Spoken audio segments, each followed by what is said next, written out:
Good morning. My name is Chris A. Hughes, owner, founder of anerdsworld.com, where we build beautiful websites. We're taking over the industry and doing things slightly different, or maybe quite different.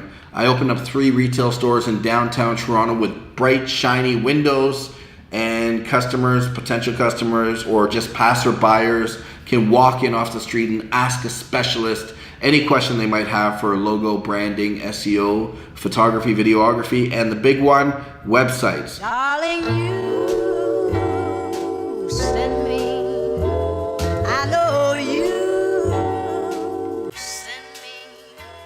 Darling, you. That being said, I've been in business over 10 years, opened my first brick and mortar 8 years ago, and now we're at the point where we are the #1 industry leader in Canada for web development. We produce well over 1,000 websites per year.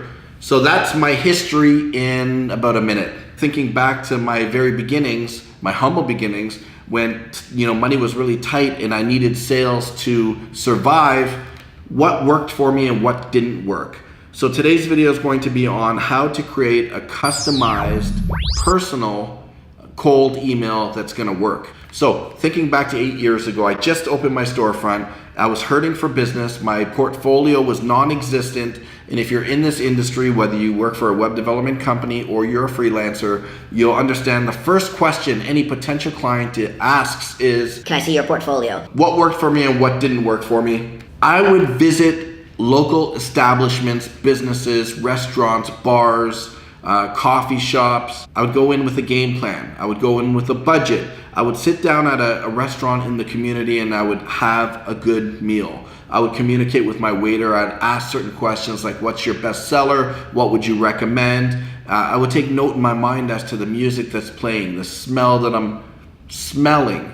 And I would take a note mentally, and when no one's watching, I would then take my iPhone and I would enter in some information. I would leave the establishment, I would wait 24 hours. That is when I would send my follow-up email, and each email would be strategically positioned. The first section would always be a compliment to the business, and the second section would be sort of evidence that I was there and I'm a paying client. And the third section would then be my sort of sales pitch without sounding like a car salesman. So let's go into this in greater detail. So in the upper part of my email, I would be a compliment. I would talk about specific things that I enjoyed about the restaurant. So I would go into greater detail. I would actually write down what I ordered, what I liked about the meal, what I liked about the environment, the brand, the location, the atmosphere, the aroma. I would name drop. I would definitely drop the waitress's name or the chef's name or whoever was assisting me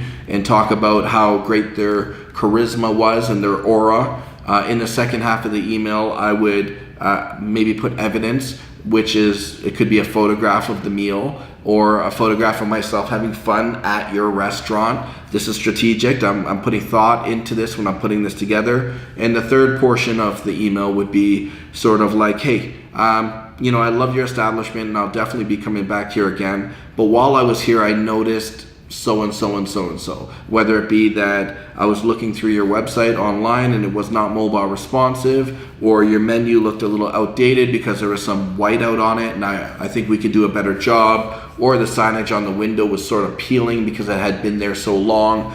In the conclusion, in the lower half of the email would be my sales pitch. I would be upfront and like, hey, yes, I'm a paying consumer, but I'm a talented individual and I'd love to work with you in the future. I have an agency, retail store that I've opened up not too long ago, just down the street from you, and I'd love for the opportunity to sit down with you and talk at any point that you're available in the upcoming days. I'd also link to my portfolio or specifically add attachments to the email that are specific to the industry that we're talking about. So if I'm trying to do a cold personal email to a restaurant, I might attach 2 or 3 other menus or signage or whatever the case may be, other industry specific companies that we've worked with, and tell them how you can help and how passionate you will be. And I guarantee you'll close more cold emails, personal cold call emails. I guess you could do it via phone as well, but if you're shy and timid, try the email. That's it. Chris A. Hughes, owner, founder of anerdsworld.com. Have a wonderful day.